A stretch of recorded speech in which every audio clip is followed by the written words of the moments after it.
A very good afternoon to all. Dr. O.P. Sharma, sir, Director, NCIDE, IGNOU, New Delhi. Dr. Mamta Bhatia, Senior Regional Director, Regional Center, Jaipur. Ms. Anuradha Agrawal, who is the Chief Speaker of today's webinar. Coordinators, staff, and dear students who are present today for this webinar. First of all, greetings on National Startup Day, which is being celebrated today. And as per the institution's Innovation Council, 5 activities, this webinar is being organized for motivating students towards innovation and startup. At the outset, I would like to first invite Dr. O.P. Sharma to address the participants of today's webinar. Sir. This day, National Startup Day, today being celebrated by the Indira Gandhi National Open University across the country.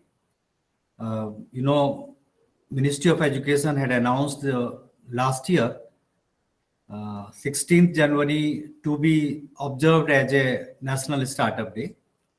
And the same year, we also initiated the activities to celebrate this day. And this time we got this opportunity to involve our regional centers also. So first of all, I would like to thank and congratulate the Regional Center Jaipur to take this initiative on this very important day to celebrate the National Startup Day. I'm sure whatever deliberations will take place today, they will help our students in thinking toward the startups, knowing about the concept of startup. If they have some ideas, they can think of converting their ideas into startup and business. So these all aspects will be covered today. And as you know, in our country, day by day, the startup are increasing. Many youths are coming forward to set up their own enterprises in the startups. And if you go by the statistics, then you can see in 2015-16 it was less than 1,000, basically 700 something, 747 some startups were there. And after that, in only 4 or 5 years, you can see it is more than 75,000. Few days back only, Honorable Prime Minister, he had announced on the occasion of this Azadi Ka Amrit Mahotsav, 75,000, more than 75,000 startups are there in the country. And India is now the world's third largest startup holding country. So that indicates that what is the importance of a startup, not only in India, across the world. And all of us who are in the schools, colleges, they have only one goal in mind to get some job or some better placement. That has been basically an idea in our mind. But now the trend is changing. Most of you might be aware that very well qualified, well established, even working in government organizations, they are leaving their jobs and then moving towards the startups. So that is the importance of startup. Only the important aspect is that what should be the right kind of idea, right kind of approach, right kind of understanding, so that whatever path you have chosen, that is a correct one. Later on, you should not regret that I have chosen the wrong path, wrong idea, or something like that. So these all aspects need to be basically known to our students. And because you might be knowing, many of our students, IGNOU students and the alumni, they are coming forward with very innovative ideas. And I would like to share with you that many of them have set up startups at their own. They have set up a startup and they are running very successfully. And we have been inviting them to share their startup stories, innovation stories in our different platforms. They are sharing, motivating, encouraging other students. And the result of that is, now you can see just on one call, we get a number of students who come to know that they are participating in our programs related to innovation, startup, and entrepreneurship. That is kind of enthusiasm developing day by day. And if we have young entrepreneurs like Anuradha Agrawal and others who would be sharing their startup stories and would be guiding these students, certainly that will be a great motivation to these students. And on this important day of National Startup Day, uh, I think would have been none better than inviting a successful entrepreneur. So I am very thankful to you all, the faculty and staff at the regional center for organizing this program, and also would like to thank Anuradha and hope that her address will motivate our students. She will not only tell her story but also will give tips to the students right from the beginning, what kind of idea they should choose and what kind of the journey process will be there, difficulties are possible and how to overcome them. And then this because as I told you, that trend is now changing. Students are now moving towards setting up their own ventures. Benefit of that you can understand in that when you are setting up your own venture, you are boss of yourself, you are giving job to many people, you are not only job seeker, you are a job provider in that case.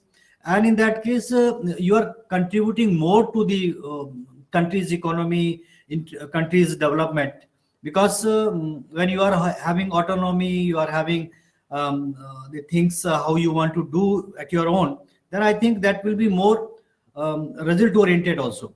Because if you are working in some organization, then you are confined to certain boundaries. You can do only that thing, you cannot do things which you are having in your mind.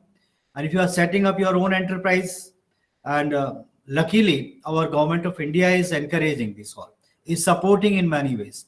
So without taking much time, once again I would like to thank Dr. Mamta Bhatia ji and her team, and also to our speaker, young speaker Anuradha, and all the participating students and academic counselors and other experts.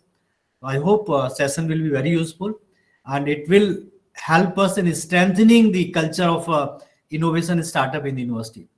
I don't have hesitation that now our university is having a very good culture, very good ecosystem of innovation startup, not only the headquarter, across the regional centers. Regional centers are having innovation clubs dedicated for this purpose only. They are inviting the experts, they are inviting the student innovators also to share their ideas. So that way now vibrancy is there as far as the innovation and startup is concerned. But still, we need experiences, we need guidance of the experts, successful startups. So I hope today's program will be very useful. So without taking much time, once again I thank you, and thank you for giving me this opportunity to be part of this very important celebration of the National Startup Day. And I hope today, beginning with this National Startup Day in the beginning of the year, this will give us a very fruitful result at the end of the year. With that, thank you, and I Thank you, sir. give it to you Thank you, sir. for this further deliberations. Thank you very much. Thank you, sir. I now request Dr. Mamta Bhatia, Senior Regional Director, RC Jaipur, to please address the participants. Namaskar, all of you. Dr. O.P. Sharma ji, Director NCID, my colleagues at the Regional Center, coordinators, counselors, and the dear learners. Today, indeed, it's a happy occasion for all of us to greet you people on the National Startup Day. And as Dr. Sharma told us, that not only in the country, but even the university at its level is doing a lot to boost the spirit of the newcomers in the Indian eco startup system. And a lot of effort is being put in to motivate the youngsters, the students to uh, to make to achieve something in life by doing their own. The best way, as they say, to predict your future is to create it. So for that they need motivation, for that they need guidance, for that they need hand holding, and that is being provided in the system, not only in the at the educational level but also at the government level also. And lot of the Indian startup scheme that was being launched, and it has been doing really well for our learners also, and they're gaining. And sir's support and guidance is always there with us. And throughout the country today, all the regional centers of IGNOU, they are celebrating this National Startup Day. And the webinars are being conducted, discussions are being held, so that more and more learners are there to join this course. And today we have amongst us Miss Anuradha Agarwal. Welcome you, Anuradha ji. It's indeed a pleasure to have you here. And thank you very much for accepting this invitation at such a short notice. Indeed, she was traveling, and then also she agreed for it. Thank you so much. And the female founders, as we say in the startup ecosystem. So we have amongst us budding entrepreneur. Uh, Over to you, Dr. Murad.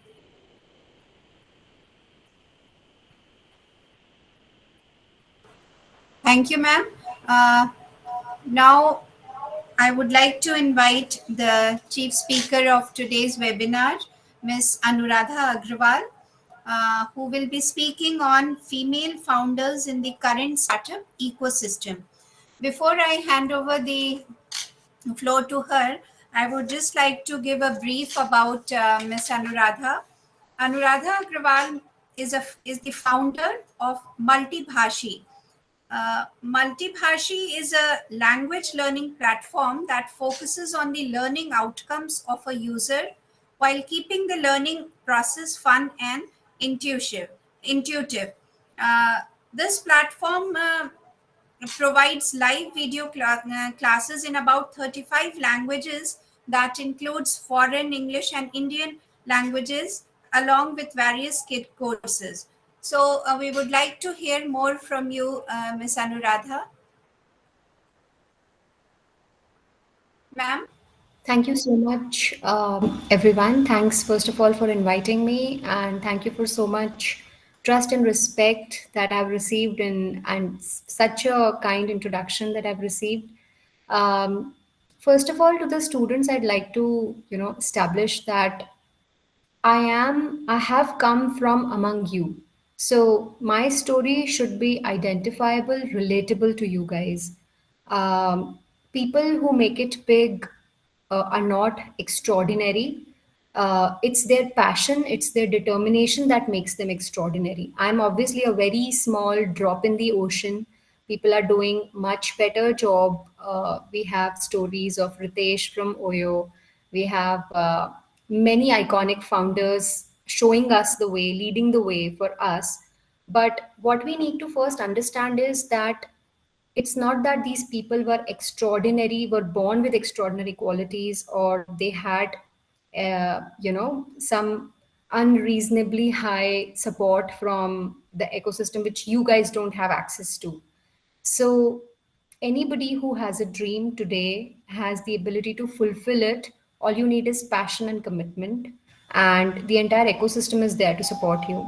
But it is also important to understand that there is no pressure of creating a startup, right? Just because you see a lot of success stories.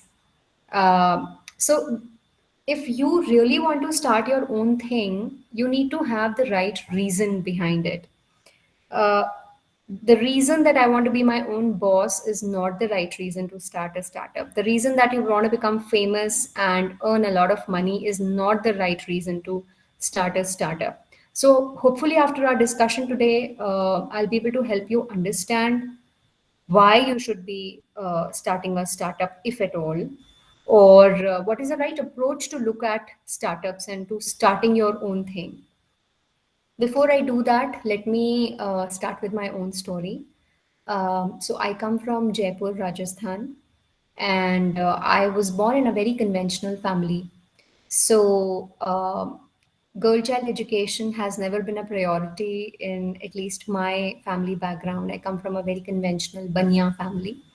And the only dream my parents had for me was that I should get married into a good family. So basically, if I had an exam and I was anxious about my preparation, the only gyan my parents used to give me was that it's okay. Even if you pass, it's fine. Even if you fail, it's fine. Anyway, you don't have to become a collector. We'll marry you off into a good family. So don't worry about it. But I was myself very interested in studying. I was always top of my class. And one thing that I realize when I look back now is, which helped me always be on top of my class, was my communication skills. So I was fluent in English, Hindi, and I was able to put my point across well during my. I was able to ask my queries during class. I was able to write well during exams, so I used to score better. So that's how I was. I loved studying. I wanted to study further. But my parents started looking for a match for me from the age of 16, 17. Luckily for me, they were not able to find a match for me, and I kept studying. I completed computer engineering and I completed MBA in finance. The only restriction my parents put me there was, it's okay if you want to study, because anyway we're not able to find a groom for you, so you keep pass your time, you study, it's okay, but you are not allowed to leave the city, because how will we find a match for you if you're not around? So you're not allowed to leave Jaipur. So I completed all my education from Jaipur, and luckily for me, I got married finally to an IIT Bombay alumnus, Devendra, who was extremely supportive about supporting my career. Like, even before I got married, after engineering, after MBA, I always used to crack placements because I was able to express myself, and I was able to pass the interviews, everything, placement exams and interviews. But I had 5 job offers, but I was not allowed to work anywhere. My parents were very adamant that in our circle, women don't work. You need to take care of your family. We need to find you a good match. So that was the scenario. But once I got married, my husband was very excited about my future, my aspirations, and I was able to work.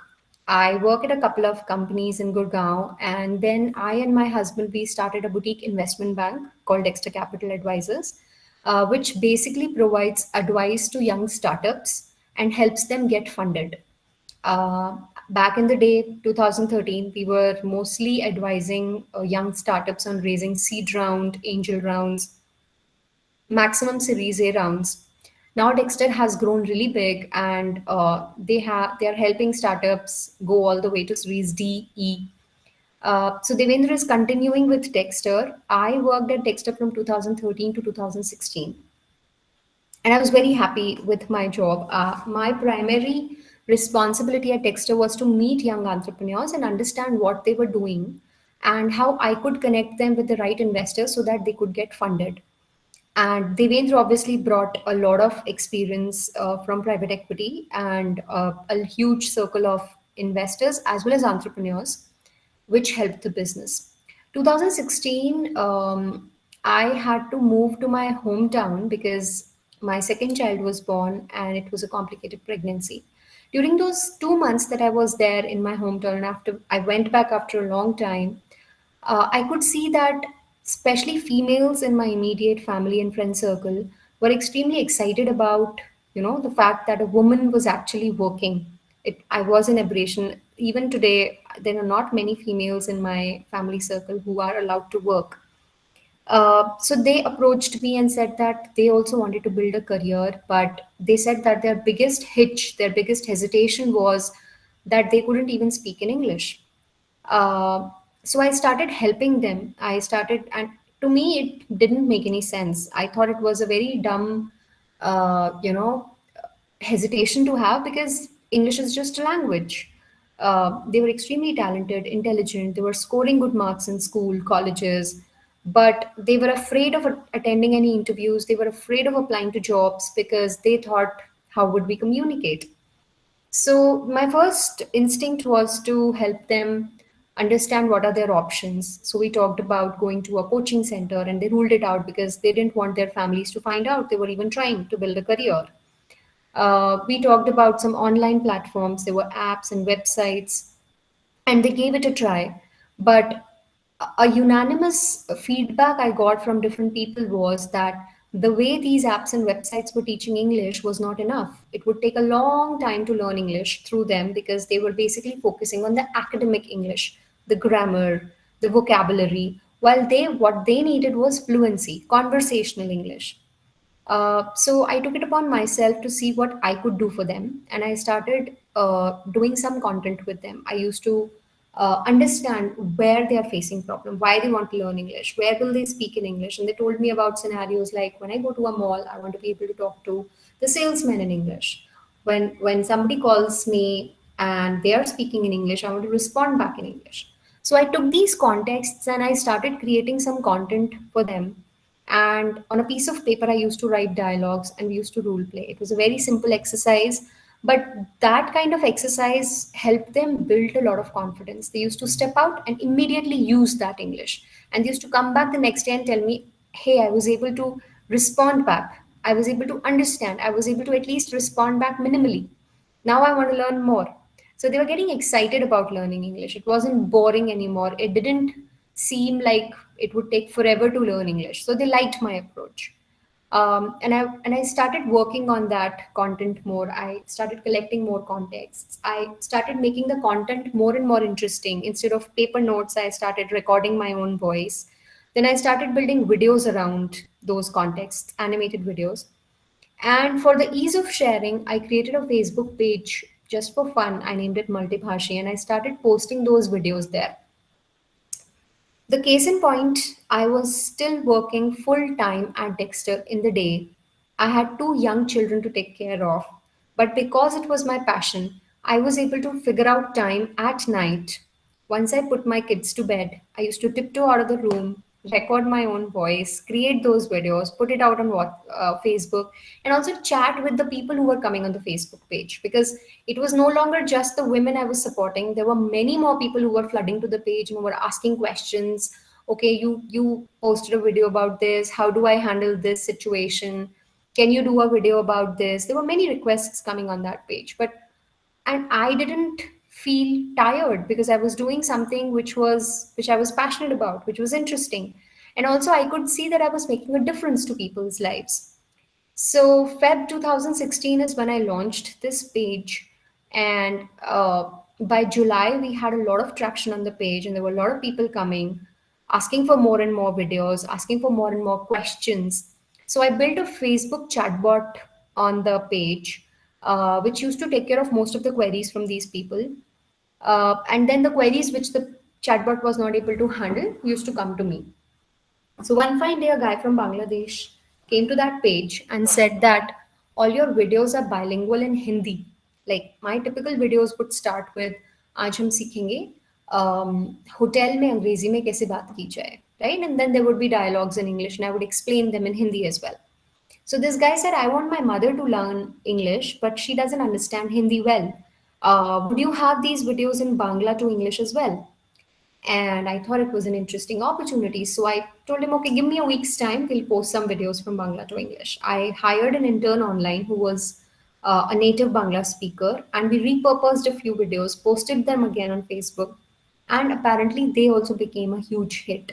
So I think that was a time when I realized that the problem that I was solving for people, which actually started as something I was doing in my personal capacity for people around me, was not just a problem confined to my circle. It was a problem which was being faced by a lot of people across the country and even worldwide.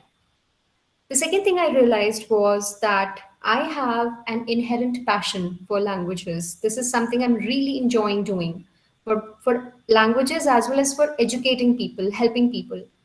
And third thing that I realized was there was something different about the way I was doing it, because people were liking the way I was doing it. There were many more options. They could have gone to many other websites and apps, but they're flooding to my Facebook page.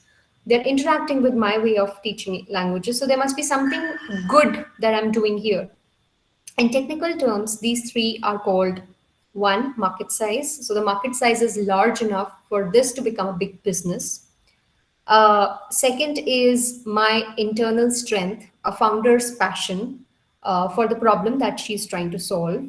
And the third is differentiation. So the way the founder is trying to solve the problem is different, is unique, which is being liked by the audience.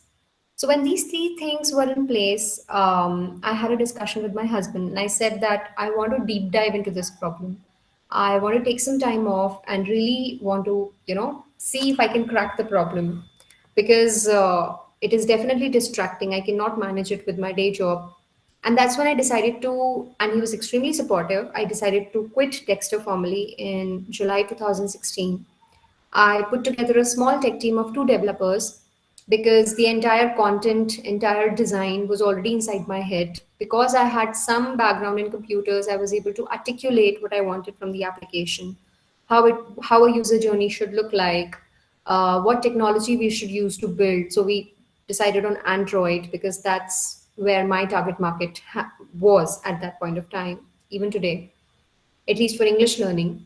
And then we released the first version of our product by December 2016. And it was the most embarrassing version of the product. It was the first version of the product, but we did not worry too much about the finesse. We just tried to make sure that the soul of the product was there. The things that my users were liking on the Facebook page were always a part of the even the first version of the product that we launched. Uh, and from there, we started getting a lot of traction. By July 2017, we had more than 1 lakh registered users on the app. They were liking the product, they were giving us good ratings. And August 2017 is when we raised our first seed round from our angel investor, Dr. Anirudh Malpani. And then we kept on improving the product. We kept on adding more and more languages. So instead of just teaching English through Hindi and Bengali, we started teaching English through 12 Indian languages. As the demand started coming in, we also started teaching these regional Indian languages through English. And then more recently, by 2020, we started teaching foreign languages as well. So earlier, this was just a live learning, this was just a self-learning app. We also introduced live learning features. So we had thousands of teachers with whom we tied up. Today, we have teachers, thousands of teachers in India and across the world who teach languages on our platform. We teach 35 languages through our platform: Indian, foreign, English, of course. And yeah, we've raised 2 rounds of funding from investors in India as well as Japan. But the thing to note in this entire story is that I did not become a founder because I wanted to become a founder. I did not start a business because I was dazzled by star entrepreneurs. I did not become an entrepreneur because I want to become famous, because I wanted to be my own boss, because I didn't like my earlier job. If any of these are the reasons why you are becoming a founder, why you are starting a startup, chances are that your passion, your commitment will fizzle out over time, because entrepreneurship is not a bed of roses. It is a very, very difficult journey. And only if you have a strong reason to why you started a company, then only you will be able to survive in this journey. For me, the reason why I started Multibhashi was because I was extremely attached to the problem I was trying to solve. And I was very passionate about the problem that I was solving. Uh, English, Hindi, Sanskrit were my favorite subjects back in school. I learned Kannada on my own when I moved to Bangalore. I can read and write in Kannada. I can understand pretty much the Kannada basics. I learned French on my own. I cleared DELF A1 and A2 without any coaching, completely on my own. And I did that out of no particular reason. I mean, when I learned French, I was still working at Dexter, and I did it because I really enjoyed learning a new language. So you have to understand that first of all, you need to find a problem that you are so attached to that you want to see it solved. That is probably one of the most important reasons why anybody should start a startup. Secondly, even if suppose there is a problem that you think needs to be solved, and there'll be many problems you will see around yourself that you think needs to be solved, you need to ask yourself, are you the right person to solve that problem? So you might be affected by how people treat the credit situation. If somebody wants a loan, they face a lot of problem. You might be affected by that. You might have seen somebody in family getting affected by that problem. So you might be very attached to that problem. But do you see yourself as being the best person to solve that problem? If not, and if you still want to solve that problem, what are the skill sets that you require to acquire so that you can solve that problem better? Do you have any unique idea in which you will solve that problem? Any unique technological innovation that you can use to solve that problem? If you have something like that in mind, then that is the second checkbox you need to tick. But then the third thing you need to address is this problem large enough to be solved and made into a big business? Because if it is not a sustainable business, then you want to keep it conversational. If you want the students to raise their queries, because I think that would be the best format. If anybody wants to ask a specific question, I'd be happy to answer. We can have the question answer session after you finish your presentation speech, and then we can invite the questions from the audience. And so far, it has been really interesting because the way you started and the purpose was to bring smile on faces and to be useful to someone. And if that is the purpose, because making money is, as you said, rightly said, should not be the sole purpose of starting a startup. So naturally, I was reading somewhere that timing, perseverance, and 10 years of trying will eventually make you look like a overnight success. So that is what we are finding in your case. So please continue. It's really interesting, and we are learning a lot also. So, and after you complete, then we'll have the question answer. Sure, So, ma'am. yeah. Absolutely. Okay, so I'm sorry for the interruption, but so basically, I wanted to bring out the fact that, guys, we are seeing a surge in startups in the country, right? And it is a very, very positive thing that that is happening. But we need to ask ourselves, why do we think that is a positive thing? Do we think that it is positive because a college dropout, a 19-year-old college dropout, became the Zepto founder and suddenly created $1 billion company in a year? So, do you find it attractive? Do you find it interesting because this guy was able to earn so much money, was able to become so famous overnight? Is that the reason if that is the reason you think emerging startups in India is a positive thing, I think you're missing the point. The reason why we should be proud that our country is churning out so many startups and so many innovative ideas is because it helps problems get solved at scale through innovation. There have been large companies who've been around for many years trying to solve different problems. But then we suddenly saw a small startup cropping up and solving the same problem 100x better in far less time. Like if these companies were around for 20 years, the 2-year-old startup solved that problem better and faster for lesser resources, right? We have brands like Mama Earth, we have brands like Paytm, Zomato, Swiggy. There are names that have become household names for us today in from startup world. I'm sure most of you cannot imagine life without Zomato, without Amazon, without Myntra, without Uber, Ola. Many of you would be using these products, and many of you would be wondering how are we able to live so long without these products in our lives, right? They've made our lives so much easier. They've solved so many problems for us. And there are yet another startup that is coming up every single day, and which leaves us wondering, wow, we never thought of the problem from this approach. So I think why we should be proud of having such a large community of startups in India is because it fuels innovation, it fuels progress, and it fuels positive thinking among youth as well. No young person needs to now feel constrained that I have a lot of ideas. I think I'm extremely talented, but I'm confined to a 9 to 5 job. I'm not being heard, right? Because now you have examples, you have role models who have shown you the way. Having said that, my one of my biggest worries is that sometimes the youth gets distracted, or I would say detracted by the fact that because everybody is doing a startup, they start feeling the pressure of starting up because everybody is starting up and I'll get lost, I'll lose out on it. So there shouldn't be any FOMO about it. Everybody is on their own journey. There might be a student in your class who was able to land on a crazy idea and was able to make it big. There might be a student in your class who also had a crazy idea but failed. Now, The positive thing to do in this case is that you need to treat both of them as equal, because both of them tried. It doesn't matter what the outcome was. The biggest thing is that they at least tried. And that is what you also need to think, that instead of always, valuing successful people, you need to start valuing people who have dared to do something differently.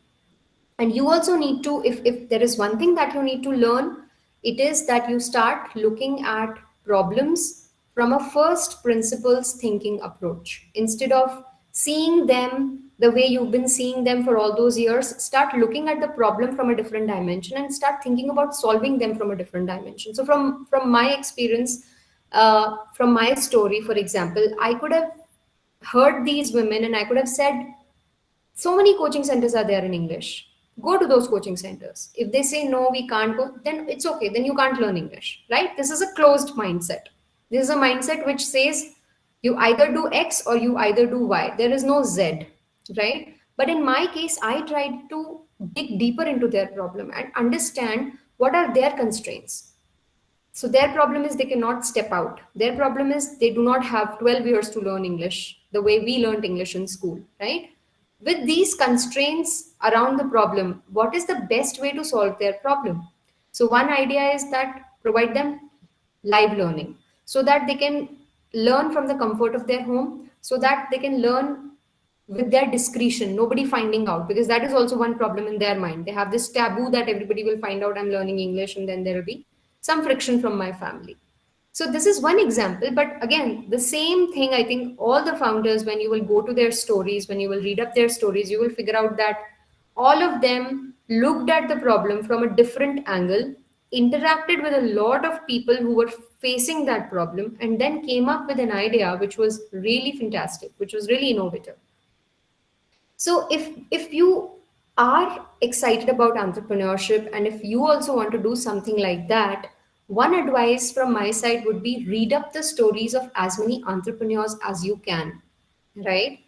Be on top of the news. There are many ways in which you can do that nowadays. You have traction.io, you have InShorts, you have Your Story. Start following these platforms and start noting things down. Maybe you can create your own Excel sheet.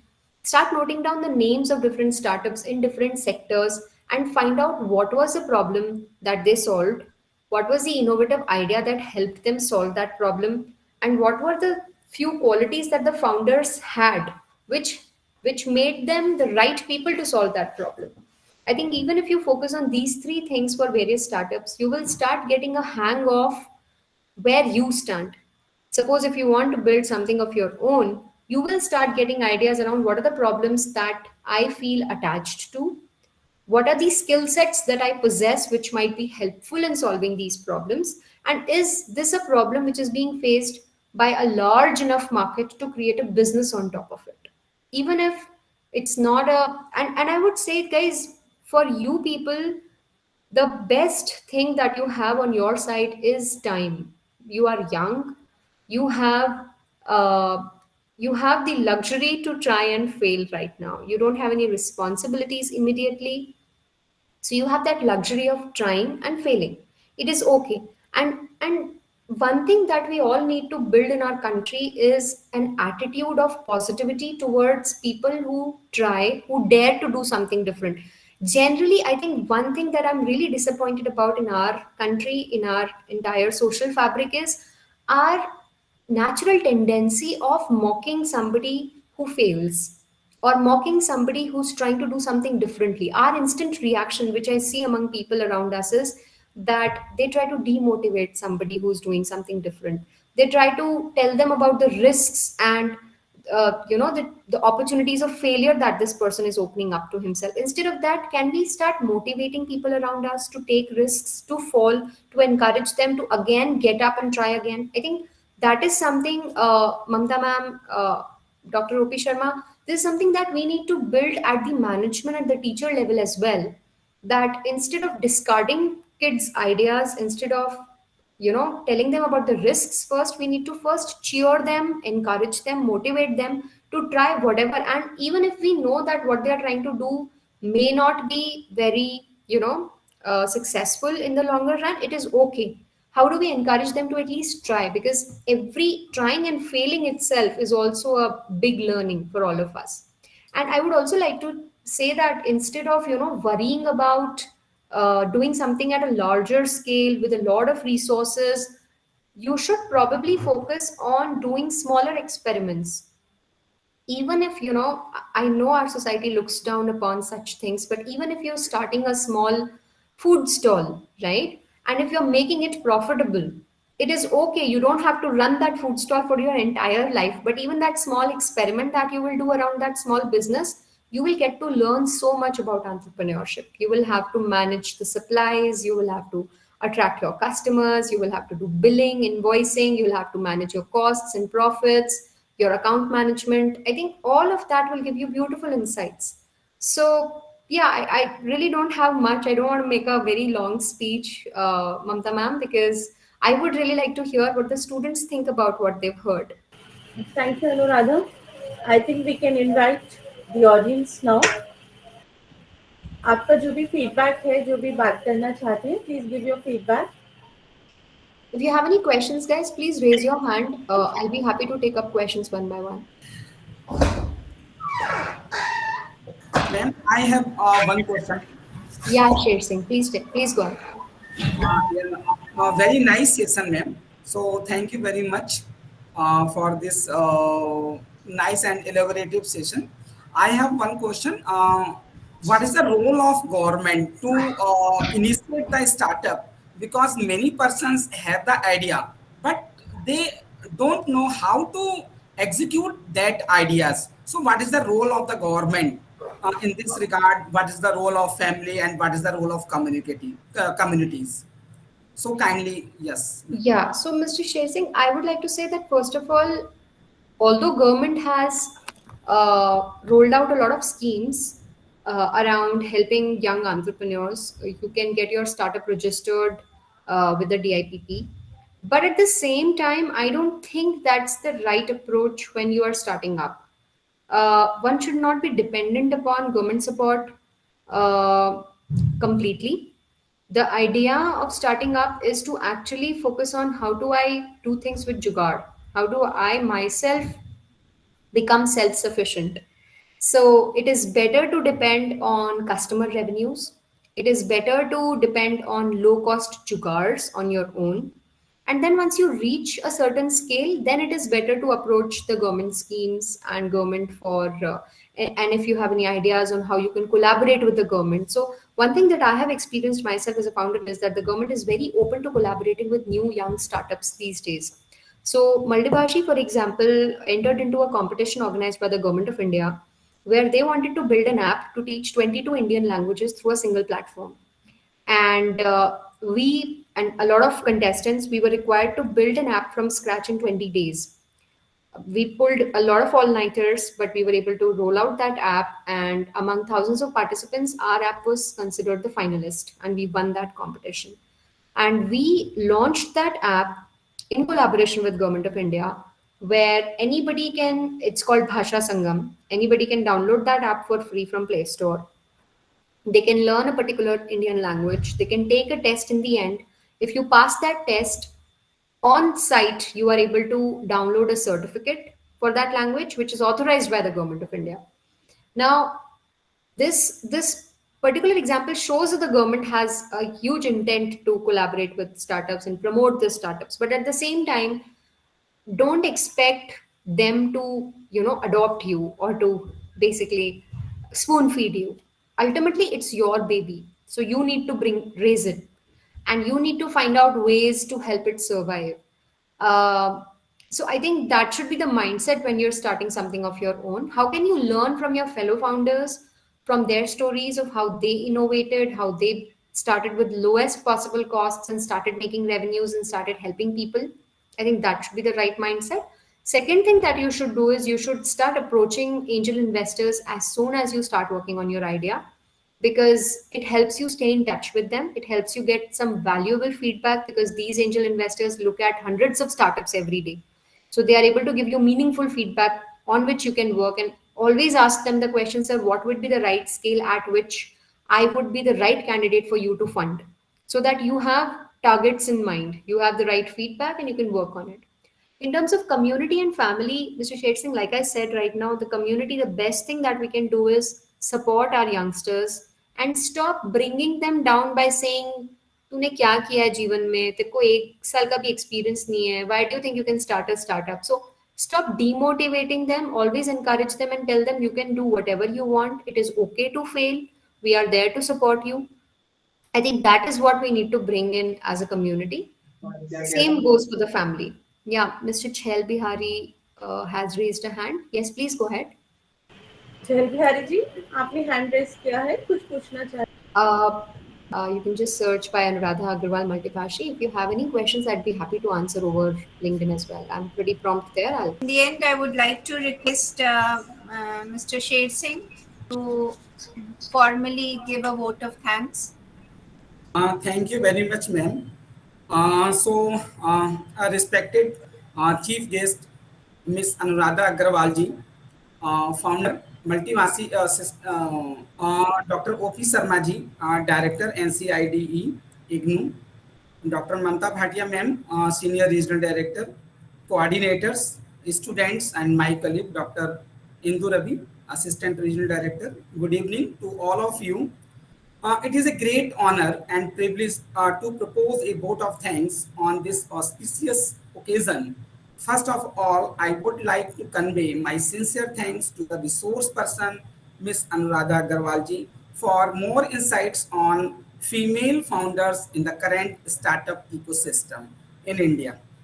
So, National Startup Day is observed every year on 16th Jan in India.